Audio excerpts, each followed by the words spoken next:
Hello and good evening, everyone. I hope you can hear me loud and clear. I'm Caroline, your host, and I'm here with you tonight with Dr. Tsakos as well. Again, as I've mentioned yesterday, we have another interesting topic to discuss. This time it's going to be about laparoscopy and robotic surgery in fertility care. So I'm very, very happy to see you all here as well. And Dr. Tsakos, it's great to have you once again, and welcome to our Ivf webinar once more as well. How are you feeling tonight? All right, thank you. It's really warm now in Greece. It's I think it's about 24 degrees outside. Wow. So it's very warm, especially for this time of the year. So it seems that summer is around the corner. And we've been waiting for that summer, so it's great to hear. So it's really, really nice to hear that. Summer is coming, and we know that when there's sun outside, we definitely feel much better. And actually, as this is a Friday evening, thank you so much, everyone, for joining us tonight and spending this Friday evening with us. I'm sure you have lots of questions, and well, tonight we definitely have an interesting topic. And as always, if you don't know already, Dr. Tsakos has prepared a presentation for all of you, as I've mentioned, all on laparoscopy and robotic surgery. And afterwards, it will be time for your questions. So we will have at least approximately 30 minutes of a Q&A session. So yeah, all you need to do is just type those questions in the chat section, and Dr. Tsakos will answer them for you. And I'm very happy and excited to have one more webinar with Dr. Tsakos, that's for sure. And let me just mention that we are very proud and happy that we are able to bring a new topic every single day. As you know, My IVF Answers, we have started this project a few years ago, actually, but we have done over 300 webinars since last year, so that's quite a lot. And we are definitely happy to be able to still continue that. And we see that we have questions every single time. We have patients that are still eager to find out and learn some more on our from our top fertility experts like Dr. Tsakos. So thank you so much, everyone, for joining us over and over again. And of course, I guess we can now start with the presentation, right, Dr. Tsakos? Yeah, absolutely, Caroline. Thank you so much. Thank you for the introduction, and thanks everyone for logging in on a Friday night to listen to my talk. I will try to be as brief as possible. And then, of course, there's going to be plenty of time for questions, and which hopefully I should be able to answer. So what's the value of laparoscopy and robotic surgery? This comes as a follow-up of yesterday's webinar, which was on hysteroscopy. A few words about myself. I mean, many people know me already, but I have been around for a few years. It's been over 30 years now that I have been practicing obstetrics, gynecology, and fertility. I have been fortunate to be trained in the UK by some of the world's best fertility experts, and that included fertility surgery. And thankfully, I've been lucky enough to carry on that skill and be able to practice fertility surgery together with fertility medicine for over 30 years now. So I will try to share some of my experience and some of my passion. And to be honest, fertility surgery remains my passion after all those years, despite the amazing development of IVF. And my feeling is that fertility surgery and fertility endoscopy, if you would like it to be phrased a little bit more politely, has a very important place and has a huge value in both promoting natural fertility and also, of course, assisting and promoting assisted conception and also improving pregnancy outcomes. So what does it refer to? So fertility endoscopy refers to hysteroscopy and laparoscopy. Hysteroscopy is the assessment, the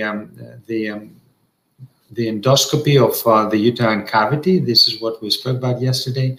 And laparoscopy is the endoscopy of the abdominal cavity, and in gynecological cases, most importantly, that affects, of course, the pelvic organs, the internal pelvic organs of the female. And of course, laparoscopy can either be conventional, which is through the conventional technology we use, the conventional cameras, the conventional instruments, the conventional optics. And of course, that includes also Davinci robotic laparoscopic surgery, which is the robotic technology added on to the conventional laparoscopy concept. And of course, I will share some of my experience with you tonight on both those endoscopic procedures. Now, what we are not going to talk about today is, of course, laparotomy, which is the open surgery procedures that used to be the norm probably more than 20 years ago, and now they have been abandoned and replaced by endoscopy. And endoscopy also sounds more polite, and it is more polite. It is more advanced in terms of technology and more beneficial for the patient because it only involves tiny holes, tiny incisions when it comes to laparoscopy and robotic surgery, and no incisions at all when it comes to hysteroscopy. So what does fertility endoscopy entail, and why do we do it? Essentially, we do it because we want to assess the female reproductive organs and the female reproductive system, which is internal organs, as opposed to the male organs, which are mainly external and very easily to be assessed and examined. The female anatomy involves internal genital organs, which I'm sure you're all aware, includes the cervix, the lining of the uterus here, the ovaries, the tubes, but also the little layer of tissue surrounding all of those internal organs, which is called the peritoneum. There's a lot of Greek terms, of course, which I'm sure that most of you are familiar with, but of course in the Q&A section, I would be delighted to answer any specific questions. So what are the indications for fertility endoscopy? Virtually everything. There's no fertility patient who could not benefit, in my opinion, from fertility endoscopy. The question is, do we do it? Or what stage of the fertility journey do we suggest to consider the option of fertility endoscopy that I'm just describing now? So unexplained infertility, tubal factor infertility, endometriosis, fibroids, polyps, before IVF, after miscarriage, and when there's a mild male factor.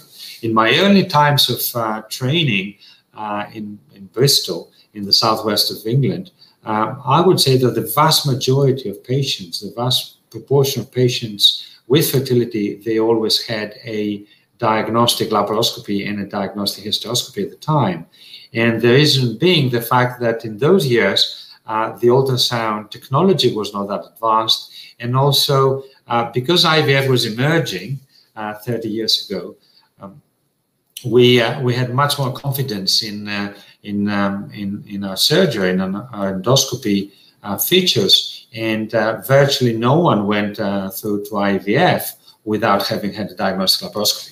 In my opinion, that was extreme, and that perhaps was something that happened in the early days. In my opinion, of course, a laparoscopy is not always indicated in a fertility patient, but in my opinion also, in the last maybe 10, 15 years, we moved on to the other end, to the other side of the extreme, which means that we neglect and we do not value so much the endoscopy assessment, whether it's a hysteroscopy or laparoscopy, because IVF has become so successful, and because there's a huge drive towards IVF. The industry is driving us to IVF. Most of our colleagues are not trained to fertility surgery anymore. The new generation of an IVF specialist is not trained in anything than just perhaps a simple hysteroscopy or a simple diagnostic laparoscopy. And therefore, they haven't got the skills perhaps or the experience to determine the value of those procedures. So now we're at the opposite end that we used to be 30 years ago. We perform very little endoscopy, which in my opinion perhaps is not ideal, and it doesn't really always favors the patient's outcome. So virtually fertility endoscopy may be indicated for everyone.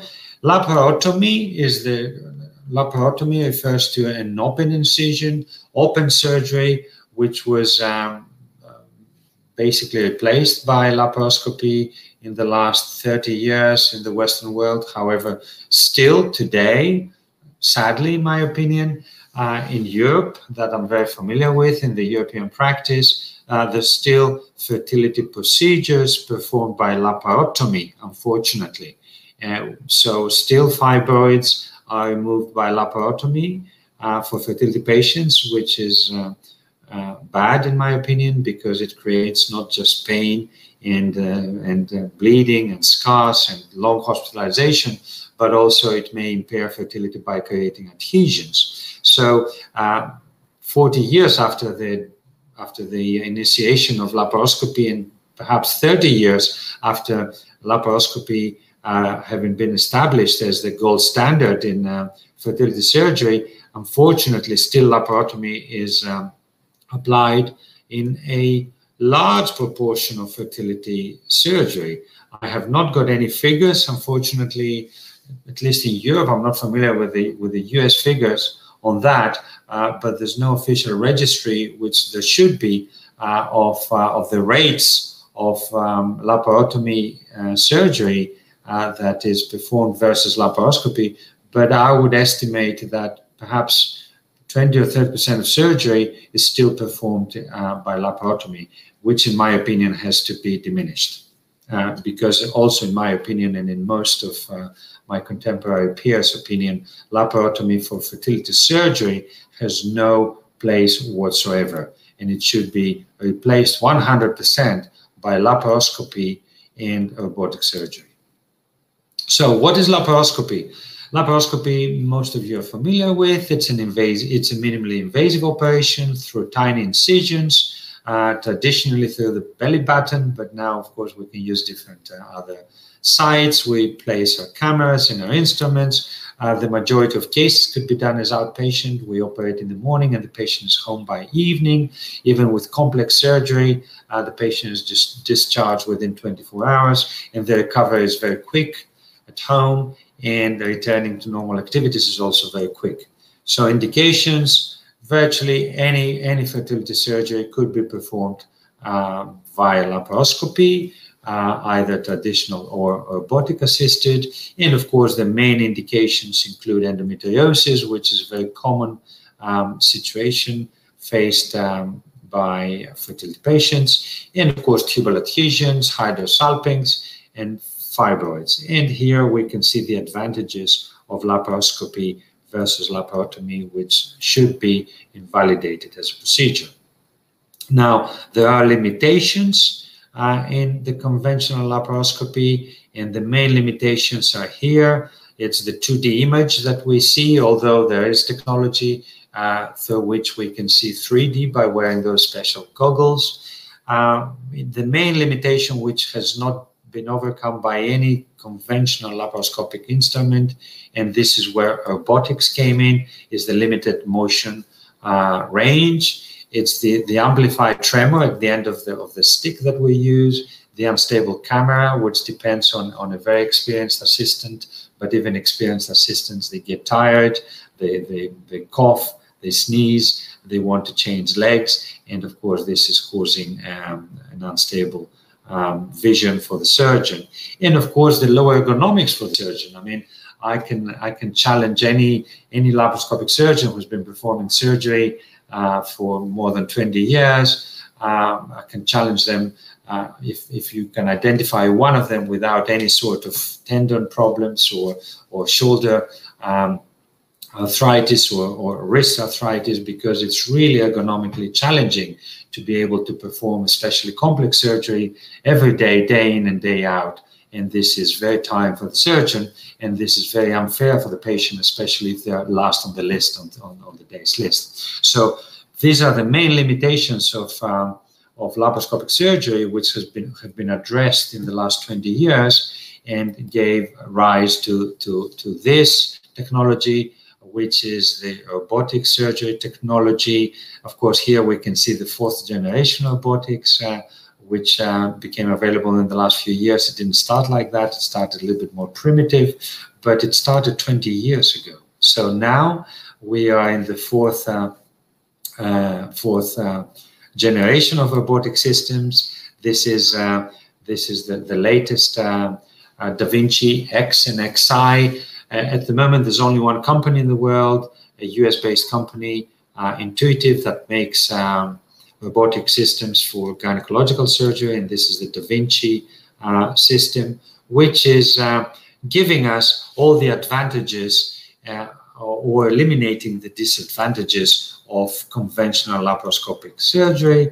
And of course, when we refer to fertility surgery, I'm a gynecologist, I would speak about female reproductive surgery, but let's not forget the value of robotic surgery in the male infertility factor, which is becoming more and more common these days. So this is the Davinci system. So I will talk a little bit about endometriosis. Endometriosis is very common in the general population, and it's really common. Around about 50%, 1 in 2 perhaps, of infertile women may suffer from endometriosis. It could be a debilitating disease.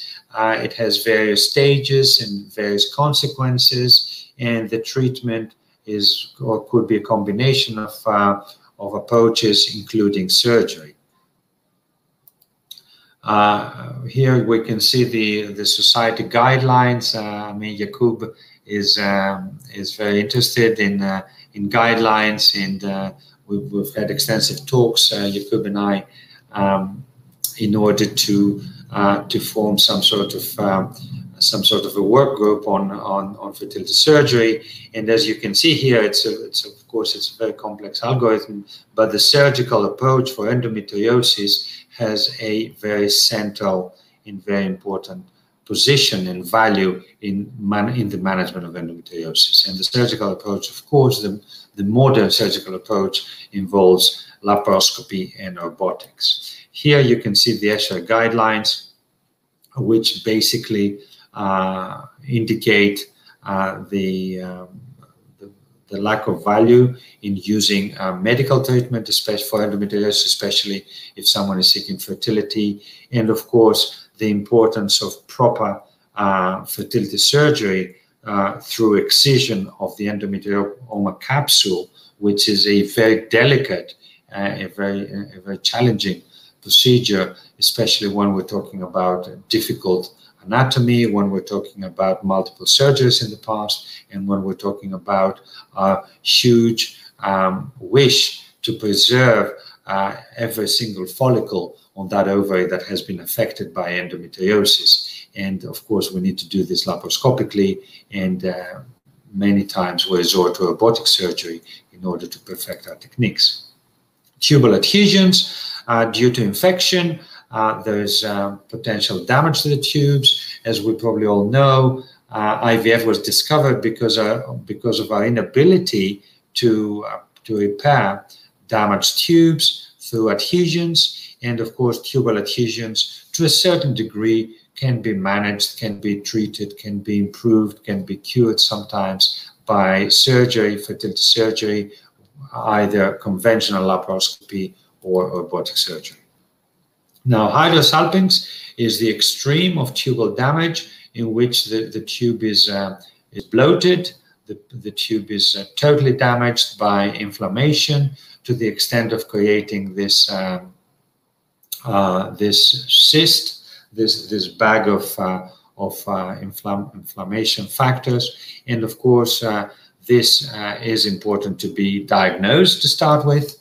And the golden standard in diagnosis is laparoscopy, and treated.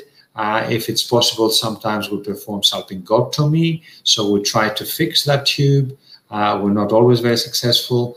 Sometimes we have to remove that tube because it's not possible to fix it surgically. So we remove it and we resort to IVF. Myomas fibroids. Again, with advanced female age, fibroids become commoner and commoner, and of course, with female age older than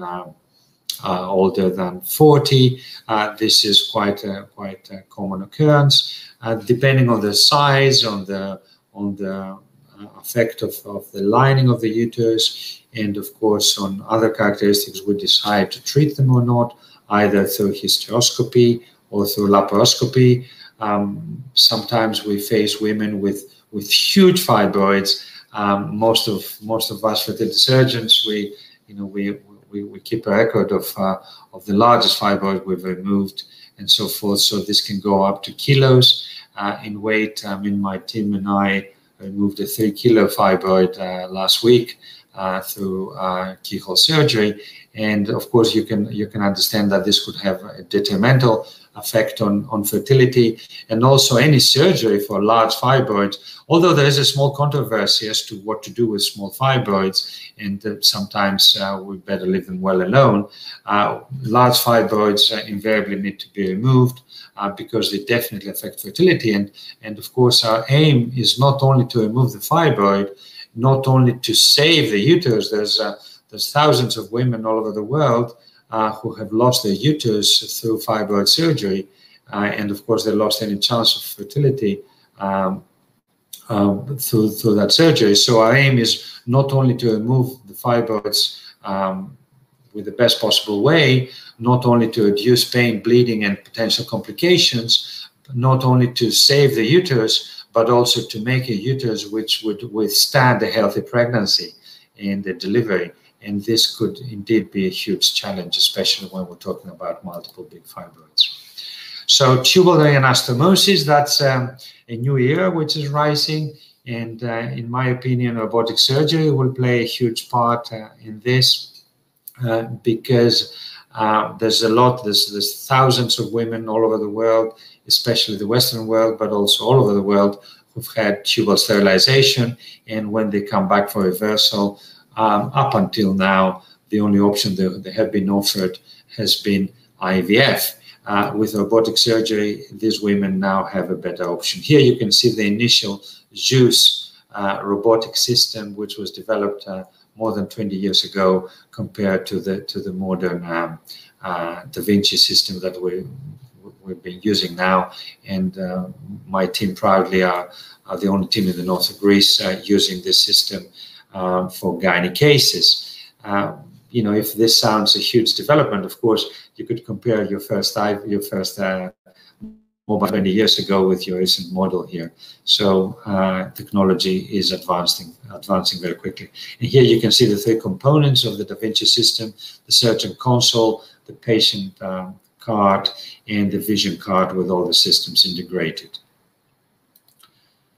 And here we can see, of course, the advantage of the Davinci system. I'm not going to go into huge detail, but certainly the magnification of the field, the 3D imaging, the high definition, the stable camera, which makes a lot of difference, creates an ideal environment for the surgeon and takes away a lot of the fatigue which is produced by a moving image, especially in challenging cases, difficult cases in high volume surgeons. I mean, always late afternoon when we're on our 3rd case of the day, this can be a huge add-on when we're using the Davinci system. And of course, it is possible to do complex surgery and microsurgical procedures with the confidence of using the highest technology and the reduction of all potential complications. We don't need an experienced assistant. I mean, invariably, I send my assistant to start the outpatient clinic when I'm on my final robotic case of the day, because as a robotic surgeon, as a consult surgeon, effectively you have 4 arms. You're using your assistant arms and your own surgeon's arms at the same time, which saves resources and energy for allocating other tasks to your assistant. And of course, it's very suitable for operating deep into the pelvis. Of course, there are disadvantages of the Davinci system. Number 1 is cost, although there's a huge debate. I'm not going to go into the details of this debate. The cost is eliminated if you take into account the complications, the complication rate, the pain rate, and the fact that people are going back into the normal activities very quickly. If you take into account the minimal the minimal chance of converting into an open surgery, which is by default is defined as a complication. So there's a lot to talk about costs and the debate on that, which is not for now. Tubal anastomosis, in my opinion, will see a new era. It will become a valid option, and through the robotic technology, we should be able to give very good results to our patients. Of course, there are criteria under which the patients should fall before we attempt tubal anastomosis. But at the moment, there's thousands of women in the UK, in the US, in Europe, who've had tubal ligation, and now they will be faced with another valid option, which would be the surgical correction without the need to resort to IVF.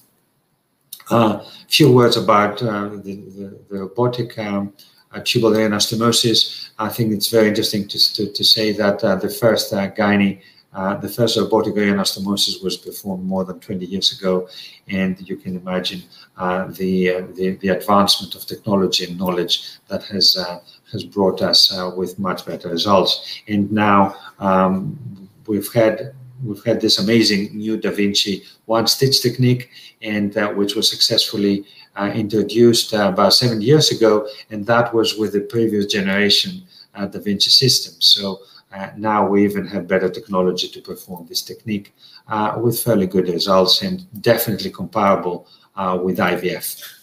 Now, I will talk a little bit, I will have to ask my endology colleagues to excuse me. I will move into the territory a little bit. Reversal of vasectomy is also a fertility surgery procedure. Of course, it applies to men, but I do counsel my male patients that this is also a valid option. I have to remind everyone that at the moment there's an estimation of 50 million men in the world who've been sterilized through vasectomy. I do have some US statistics. There's about 500,000 vasectomies per year in the US, and it's estimated that about 11% of married men undergo vasectomy. With a 5% divorce rate, you can calculate the numbers, which are absolutely astonishing, of men, vasectomized men, who may benefit from the robotic technology if they wish to have more children.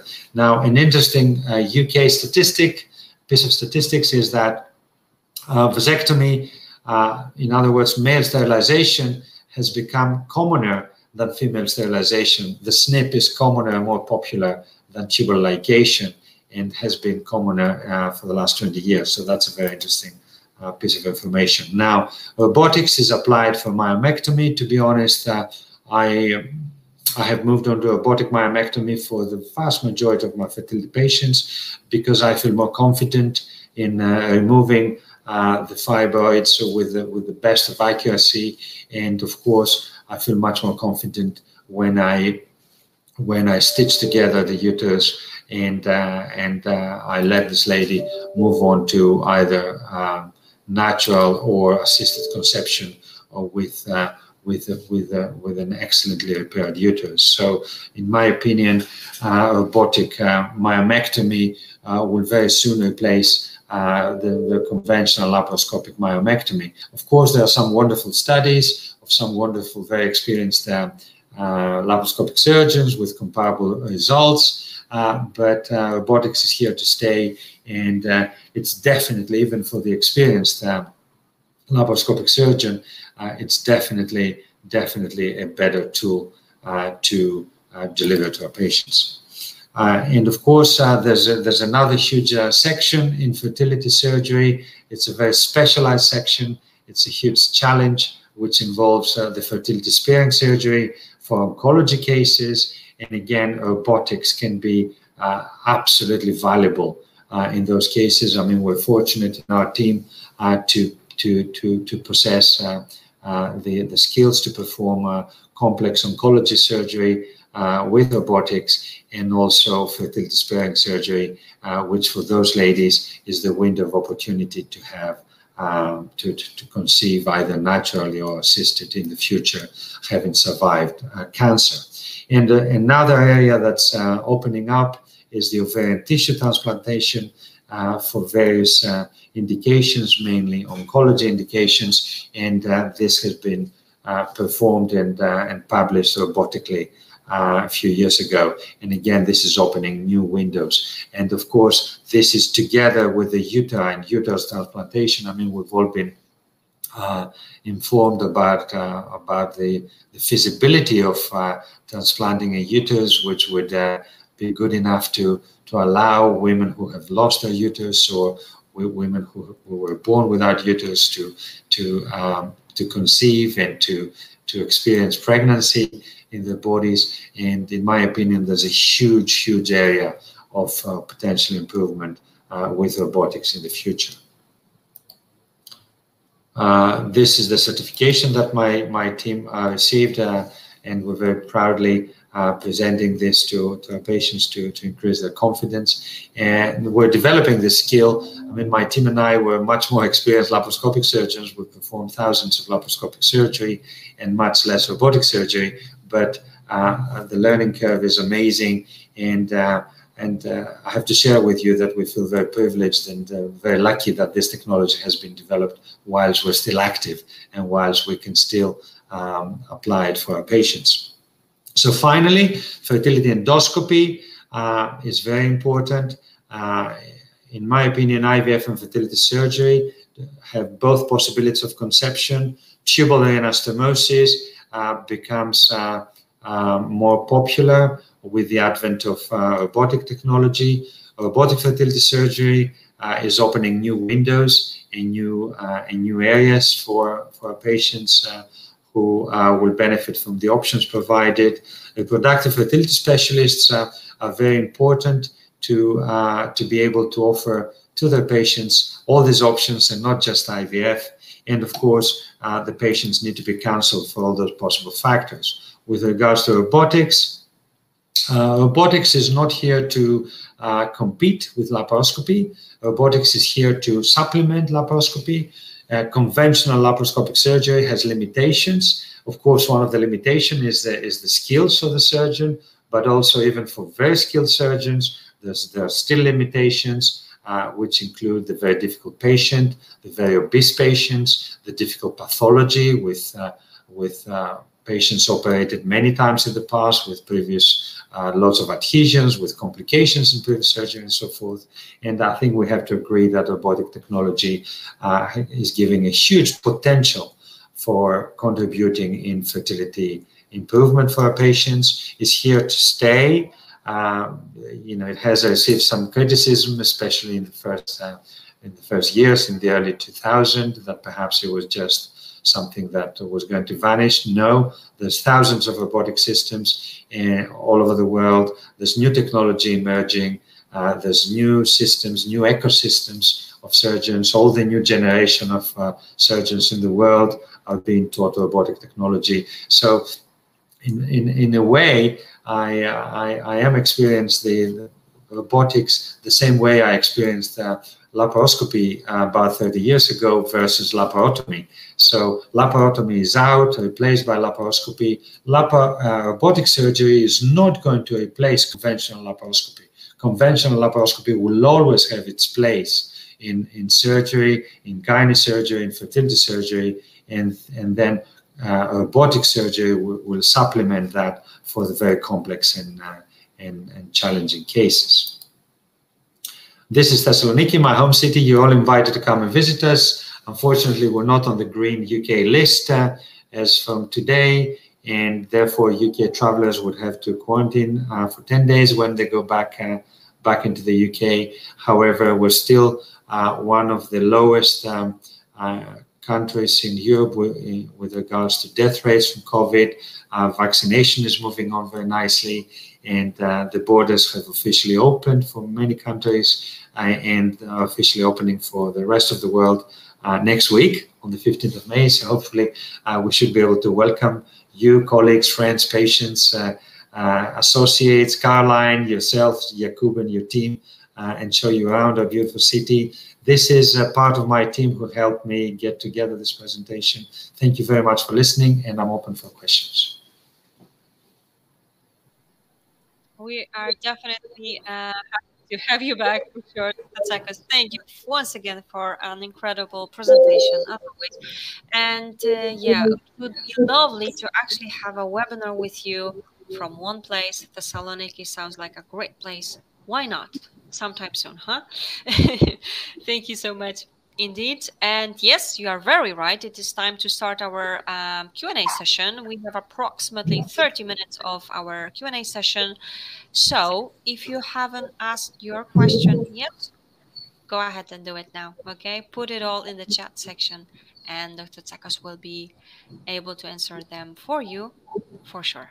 And let's have a look, okay? We do have a first question right here as well. How can the block tubes be fixed at the age of 43? Right. Hi, Arcana. Thank you for your question. The answer is that, firstly, we have to evaluate whether it is possible to be fixed and whether it may be valuable to be fixed. So the question is, why would we want to fix them? If we want to fix them and achieve a natural pregnancy, we would have to assess the hormonal status of the female, and also at least the sperm has to be fairly normal.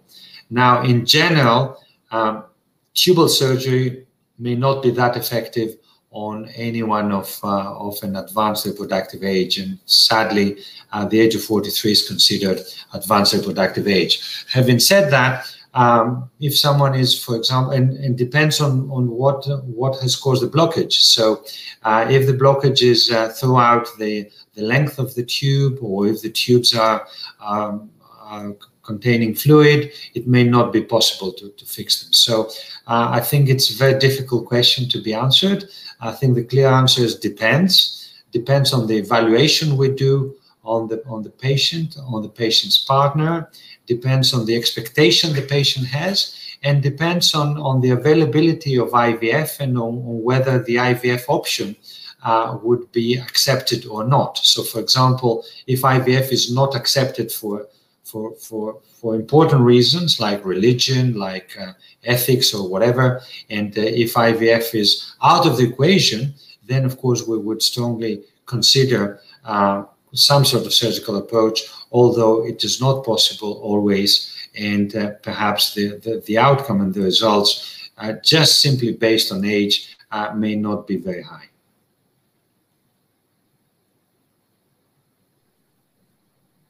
Wonderful. Thank you so much for your very first question. Thorough answer. And there's another question, okay, from the same patient. I have been diagnosed with can this be achieved and fixed? Right. Okay. To be honest, I do not like particularly the term hostile. I mean, you know, I don't think it's a medical term, and to be honest, I would be very careful before using this term. In my opinion, I think it's very difficult to call a uterus hostile. I haven't really met very many hostile uteruses, so I would hope that it's not that hostile.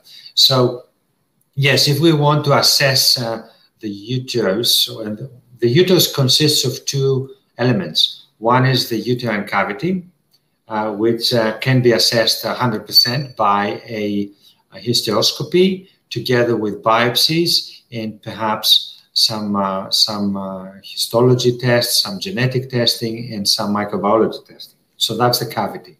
And of course, the uterus consists of the wall, which is also very important, and that can be assessed via ultrasound and sometimes via laparoscopy. And of course, the uterus, in a way, consists of at least the connection with the tubes, and for example, inflammation of the tubes or hydrosalpinx may affect the environment of the uterus. So the uterus is a very important organ, of course. It's the natural incubator, and it has to be assessed properly. In my opinion, it's very difficult to call it impossible or very hostile, as you have been told. There are conditions, of course, that are incurable, like very, very difficult adhesions or Asherman syndrome or distorting fibroids or diaphragms and so forth. So that's about the uterus. Now, Arcana has had 10 to 12 miscarriages. Again, miscarriages can be caused by a variety of factors. And of course, the uterine condition and the uterine environment may be one of the factors, but it may not be the sole factor. Another huge factor could be the genetics of the embryo, and so forth. So you sound like, I'm afraid, a complicated case, but definitely in the scope of today's webinar, fertility endoscopy should be able to establish the condition of the female organs, of the uterus, of the ovaries, of the tubes, of the peritoneum, which is the surrounding tissue.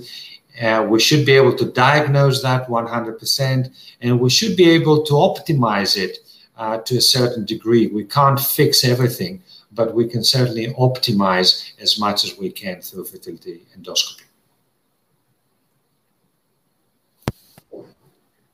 And thank you so much indeed for yet another question, and of course your thorough answer to this. Okay, and let's have a look at this question from Nicoletta. When it comes to robotics fertility surgery, what are the complications that women need to be aware of before undergoing such surgery?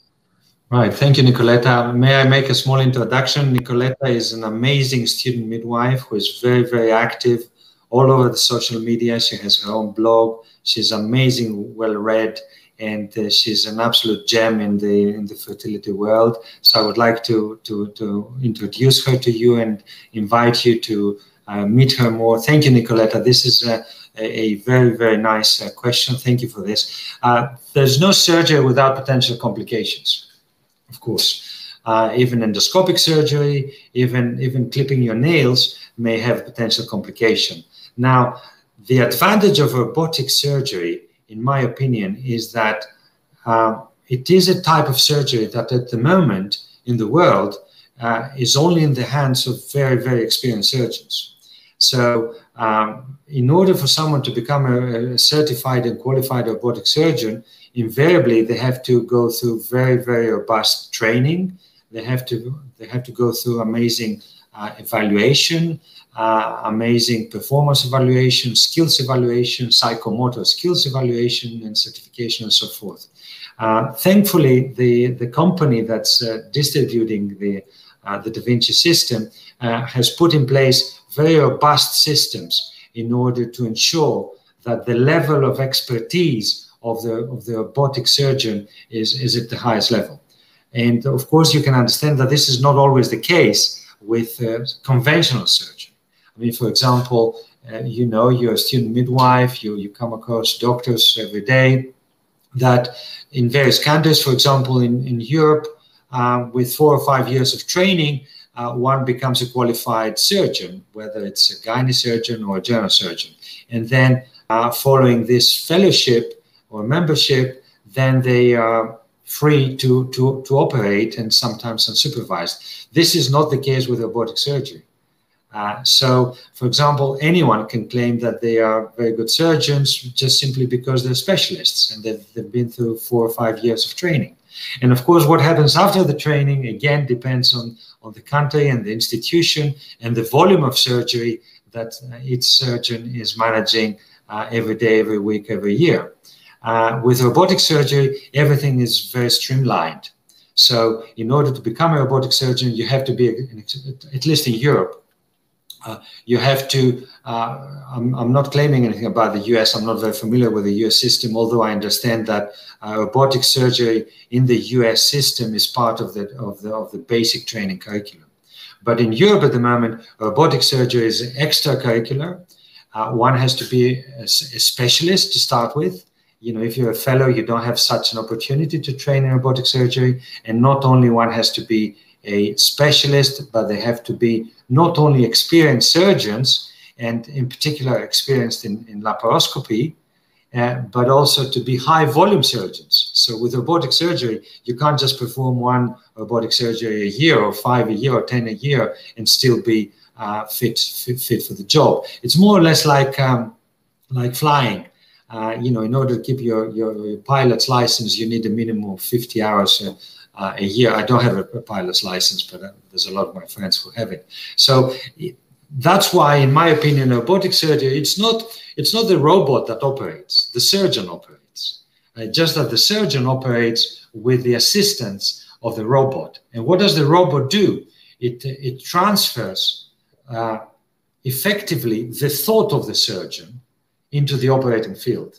If you ask me how I feel when I do robotic surgery, I will tell you just this. I feel that my thought, my next movement that I think of doing is actually translating into the operating field. Why?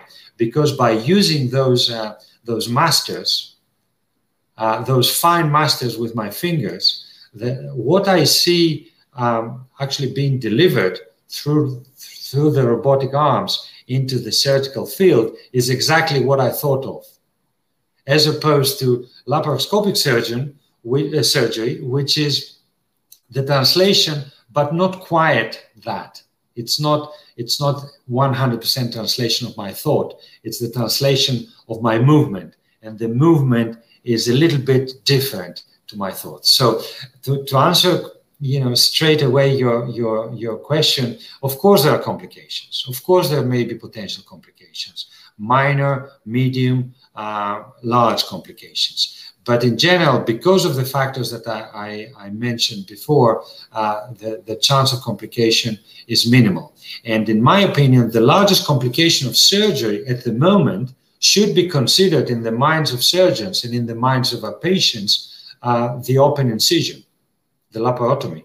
Laparotomy by itself is a complication. That's why I would like to see laparotomy totally invalidated. There's no place for laparotomy in modern gynae surgery, in modern surgery, well, at least fertility surgery. There's no place whatsoever. So when we're performing a laparotomy at the outset without even giving the option to our patients, this is giving them a complication before we actually start our procedure. So yes, there's potential complications in every surgery, but these are minimized by two main factors. One is the experience of the surgeon and the everyday practice of the surgeon. That's why now in Europe, the majority of surgery is actually being performed by highly skilled and high volume surgeons. And the second factor is the proper use of technology. You know, of course, I would not use the robotic Davinci system to remove a 4 or 5 centimeter fibroid on any patient. However, I would use it to remove a 4 or 5 centimeter fibroid if this is deep into the myometrium, if this is actually going into the endometrial cavity of the woman, and if the woman is obese, and if she has been operated on 3 times before, and she has adhesions, and if she has endometriosis. So it's not the surgeon, it's not the technology, it's not the patient. It's the proper surgery performed by a highly skilled surgeon who has all the spectrum of technology available to be applied for the individual patient. And amazing. Thank you so much, Igneta, for joining us indeed and for that incredible question. Dr. Tsakos, as always, thank you. And as you can see, there's a comment. Thank you so much for the introduction and for your great answer. What can I say more to this, right?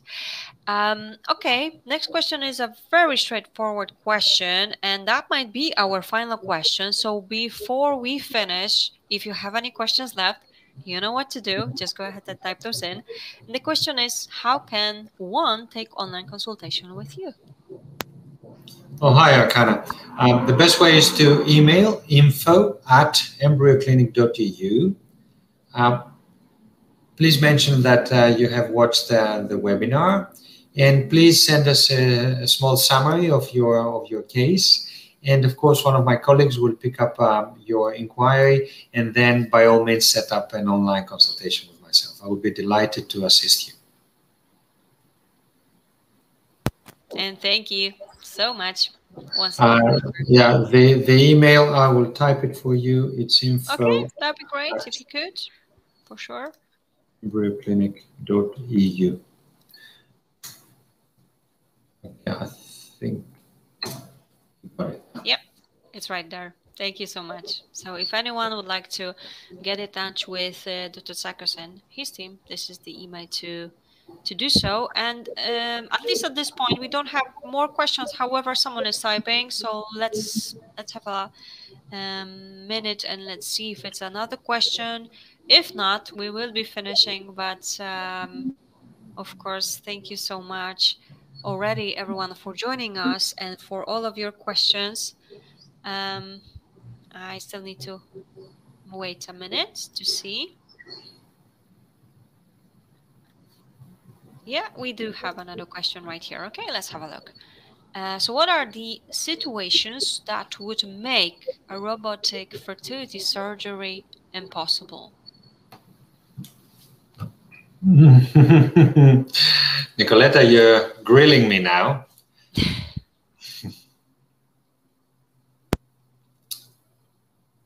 To be honest, I can't think of any, to be honest. But at the moment, I haven't refused robotic fertility surgery to anyone. I'm sure that there should be some situations, but yeah, I mean, there's no contraindication whatsoever. I mean, if we need to perform fertility surgery, until now, until some years ago, the option was perhaps laparoscopy for 80–90% of cases, and laparotomy. So open incision for perhaps 10–20% of cases with complex pathology. And of course, we could always start with laparoscopy, and then if that was technically impossible, then convert to an open surgery. I can't think of any particular situations in which we wouldn't even attempt robotic surgery. However, robotic surgery indeed has the risk of converting into open laparotomy. I mean, I can share with you that my team and we haven't had this complication yet. I'm sure that it will happen at some stage. Until now, we have managed to complete all our robotic surgery, whether it's fertility or fertility sparing or gynae or oncology. We've completed all our surgery without converting into laparotomy, but I quote my patients perhaps 1% chance of conversion. But at the moment, I can't answer your question, Nicolette. I can't think of any really contraindications to at least starting robotic fertility surgery. Of course, there should be some cases in which it may prove impossible. I mean, but I can't think of any off the top of my head at the moment. Thank you so much, indeed. Great question. And that's not only me that is thinking that it was a great question, as you can see, some comments right here. So thank you so much indeed. And I believe that was our final question. But of course, remember that if you would like to get in touch with Dr. Tsakos and his team, just use the email that you see in the chat section, and I'm sure that they will be able and happy to help you out. And thank you so much, Dr. Tsakos. As always, it's always great to have you here. And well, you can see some of the comments from our patients right here. Thank you so much indeed. And just in case, here's the email address you can use if you would like to get some more answers as well. And Dr. Tsakos, before we finish, anything else you would like to add? Well, I would like to thank you immensely for this webinar, Caroline. You've been amazingly helpful. I've been working with you for over a year now. Your team, yourself, everyone have been amazing. I think it's very important what you're doing, and it's giving us, as doctors, the opportunity to communicate and interact with patients, with colleagues. I mean, in yesterday's webinar, I think I probably saw one of my colleagues, one of the world-class fertility specialists from Canada, who also logged in. This is a huge opportunity. This is a platform for engaging, for exchanging, for sharing, for challenging each other. And I have to congratulate you for your amazing efforts to bring that together. I appreciate how important, how difficult it is for this to be put together. And it's also giving us doctors the opportunity to reach out for patients, for colleagues, for friends all over the world, and share our also personal experience. I mean, fertility in medicine, of course, is overwhelmed with what we call evidence. And evidence is important. However, it's not always the only source to excellence. And evidence sometimes may not be that useful, scientific evidence for the individual patient. Sometimes we need to share our uncertainties, our challenged areas, our lack of knowledge, our worries and hopes for the future. And I think this is an amazing platform to do so, and I'm very grateful for that. Thank you so much. And we are indeed very proud and grateful that you are also a part of it. As you mentioned, it's been over a year, and it's always amazing to cooperate with you. And I know that we will keep on cooperating, and we are just here for all of you, to support you, to give you this chance to ask your questions. And we are very, very happy that we are able to do it every single day, as you know. So thank you so much, everyone, also for joining us, because, as you know, without you there's no point for us being here. So thank you so much indeed. And thank you, everyone, for your kind words. I do see them right here as well. So what can I say? This is amazing, and I'm very proud to be a part of it, for sure. Thank you so much. And as you know, we will be finishing for tonight. However, don't worry, Dr. Tsakos will be back, okay, sometime in June, I believe. We have another webinar on IVF and egg donation in Greece. So if you haven't registered yet, go ahead and do it. It's already available on our site, so just do it.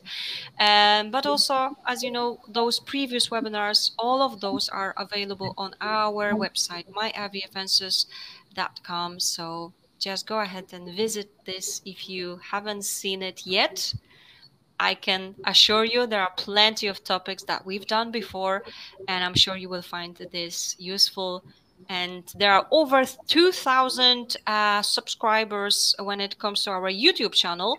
So again, if you haven't seen it, just go ahead and check it out. I'm sure you will find it useful as well. Thank you once again, Dr. Tsakos. It's been a pleasure, as always, and of course, till our next event, okay? Thank you very much. Have a good night. Thank you. Have a great weekend as well, and see you all on Monday. Bye. Bye-bye.